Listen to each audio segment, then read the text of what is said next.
എനിക്ക് അനിലിനെ അറിയാവുന്ന ഞങ്ങൾ ആദ്യം കാണുന്ന ഒരു ഫംഗ്ഷനിലാണ്. അപ്പോൾ അവിടെ നമ്മൾ കുറേ സംശയം അനിലിനെ കാണുമ്പോൾ നമുക്കൊരു വില്ലൻ ലുക്കാണല്ലോ, സീരിയസ് ആയിട്ട്. ഞാനൊക്കെ വരച്ച് എന്നെ അടിക്കുമെന്ന്. പക്ഷെ നല്ല മനുഷ്യനാണ് കേട്ടോ സംസാരിക്കുമ്പോഴേ. അപ്പോൾ അദ്ദേഹം ഈ സ്റ്റേജിൽ സംസാരിക്കുന്നതിൻ്റെ കൂട്ടത്തിൽ ഇങ്ങനെ പറഞ്ഞു, ഇങ്ങനെ എന്താണ്, വരികളുടെ മുകളിലല്ല സംഗതി എന്നൊക്കെ പറഞ്ഞിട്ട് ഞാൻ പറഞ്ഞ് പനച്ചൂരാനേ എനിക്ക് വലിച്ചൂരാൻ തോന്നിയിരുന്നു. അത് ചിരിച്ചു കുറെ. അപ്പൊ അങ്ങനെ ഞങ്ങൾ 2-3 വട്ടമേ കണ്ടിട്ടുള്ളൂ. ഒന്ന് ട്രിവാൻഡ്രത്ത് വെച്ച് കണ്ടു, പിന്നെ ഈ ഫംഗ്ഷന്, പിന്നെ വേറെ. പക്ഷെ കുറച്ച് ഇരുന്ന് സംസാരിച്ചപ്പോഴും അത് നമുക്ക് കിട്ടുന്ന ഒരു സ്നേഹമുണ്ടല്ലോ. കാണുന്നത് പോലെ അല്ല അനിൽ. അത്ര ഒരു സോഫ്റ്റ് ആയിട്ടുള്ള ഒരു നല്ല മനുഷ്യനാണ്. നമ്മൾ പ്രത്യേകിച്ച് നല്ല സ്നേഹവും. ഞങ്ങളൊരു പാട്ട് ചെയ്തിട്ടുണ്ട്, ഒരു ഭക്തിഗാനം. അറിയാമോ? അറിയാം. ഏതാ? ഓംകാരസാരം. അതെ. എവിടാണ് വർക്ക് ചെയ്യുന്നത് മായ? ഡാൻസ് സ്കൂൾ അടുത്താണ്, ഒരു 3-4 ബ്രാഞ്ചസ് ഉണ്ട്. വലിയ വിപുലമായിട്ടാണ് സംഭവം. അല്ല, എവിടാണ് മെയിൻ? കായംകുളം. അഞ്ചന്റെ കുടുംബ വീട് കായംകുളമാണ്. ഞാനിവിടെ തന്നെയാണ്. എത്ര കുട്ടികളുണ്ട് അവിടെ പഠിക്കുന്ന? ഒരു 10-75 പേരുണ്ട്. ഓ, ഹരിച്ചേട്ടാ, അനിലേട്ടനെ ഞാൻ നേരിട്ട് കണ്ടിട്ടുണ്ട്. ഞങ്ങള് ഒരുപാട് സംസാരിച്ചിട്ടുണ്ട്. ഒരു ദിവസം മാത്രം വിളക്കുമരം എന്ന് പറഞ്ഞൊരു സിനിമ ഉണ്ടായിരുന്നു. പക്ഷെ എന്റെ ആ പാട്ട് ഇറങ്ങിയില്ല. അതില് എന്തോ സഞ്ജീവ് തോമസ് ആയിരുന്നു എന്റെ മ്യൂസിക് ഡയറക്ടർ, ഗിറ്റാറിസ്റ്റ്. അപ്പോൾ ഞങ്ങൾ വർക്ക് ചെയ്തു. അതേമായിട്ട് കുറെ സമയം എനിക്ക് സ്പെൻഡ് ചെയ്യാൻ പറ്റി. ഭയങ്കര തമാശയും ഒരു ബഹളമായിരുന്നു അന്ന്. ഭയങ്കര ഒച്ചപ്പാടായിരുന്നു. ഒരിക്കലും മറക്കാൻ പറ്റില്ല. ഇപ്പോഴും ആ ഫോട്ടോ എൻ്റെ അടുത്തുണ്ട്. ഞങ്ങൾ ഇങ്ങനെ 2 സൈഡിലായിട്ട് ചിരിച്ചോണ്ടിരിക്കുന്ന ഒരു ഫോട്ടോ ഉണ്ട്. എന്തോ പറഞ്ഞ് പൊട്ടിച്ചിരിക്കുന്നു. അപ്പം അദ്ദേഹത്തിന്റെ കൂടെ അധികം വർക്ക് ചെയ്യാൻ ഒരു ഭാഗ്യം കിട്ടിയിട്ടില്ല എനിക്ക്. എന്നാലും കുറെ നല്ല മൊമെന്റ്സ് ഒരൊറ്റ ദിവസമാണെങ്കിലും എനിക്ക് അദ്ദേഹം തന്നിട്ടുണ്ട്. എന്തായാലും ഈ ഒരു വേദിയിൽ ചേച്ചിയും കണ്ടതിൽ ഒരുപാട് സന്തോഷം. അനിലേട്ടന് എഴുതിയതിൽ ഏറ്റവും ഇഷ്ടപ്പെട്ട കവിത ഏതാ ചേച്ചിക്ക്?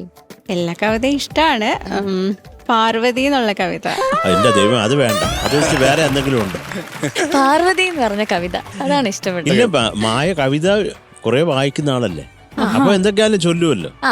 4 പേര് ചൊല്ലാം. ഒരു കവിത കൂടി ഞാൻ എഴുതി വയ്ക്കാം, എൻ്റെ കനവിൽ നീ എത്തുമ്പോൾ ഓമനിക്കാൻ. ഒരു മധുരമായെന്നും ഓർമ്മ വയ്ക്കാൻ, ചാരുഹൃദയാഭിലാഷമായി കരുതി വയ്ക്കാൻ. ഒരു കവിത കൂടി ഞാൻ എഴുതി വയ്ക്കാം, എൻ്റെ കനവിൽ നീ എത്തുമ്പോൾ ഓമനിക്കാൻ. താങ്ക് യു മായ ചേച്ചി. പിന്നെ ഒരു കാര്യം നമ്മൾ വിട്ടുപോയി. നമ്മള് മുരുകൻ സാർ വന്നപ്പോ പറഞ്ഞില്ലേ, അനിലേട്ടൻ ഒരു സിനിമ എഴുതി വെച്ചിട്ടുണ്ടായിരുന്നു. അതിന്റെ പാട്ട് ഞാൻ പാടിയില്ലെങ്കിൽ നീ പാടും എന്നുള്ളൊരു കാര്യം മെൻഷൻ. ആ സിനിമയുടെ എന്തെങ്കിലും ഒരു അപ്ഡേഷൻ എന്തെങ്കിലും ഉണ്ടോ ചേച്ചി? സിനിമ സ്ക്രിപ്റ്റ് കംപ്ലീറ്റ് ചെയ്ത് അതിന്റെ വർക്കൊക്കെ ഡിസ്കഷൻസ് ഒക്കെ തുടങ്ങിയതായിരുന്നു. മുൻനിര ഒരു സംവിധായകൻ ആ സമയത്ത് വീട്ടിൽ വന്നപ്പോൾ സ്ക്രിപ്റ്റ് കേൾക്കാൻ വരാമെന്നൊക്കെ പറഞ്ഞിട്ടുണ്ടായിരുന്നു. പക്ഷേ ഞാൻ എന്നെ ഇങ്ങനെ പ്രൊട്ടക്ട് ചെയ്ത് നിർത്താനുള്ള ഒരു തത്രപ്പാടിലായിരുന്നു. കാരണം ഇപ്പോൾ ഞാൻ ആ സമയത്ത് ആരെങ്കിലും ഞാൻ വിളിച്ചിട്ട് അയാൾ ഫോൺ എടുത്തില്ലെങ്കിൽ പോലും പെട്ടെന്ന് ഞാൻ അപ്സെറ്റ് ആവും. അങ്ങനെയൊക്കെ ആയിരുന്നു.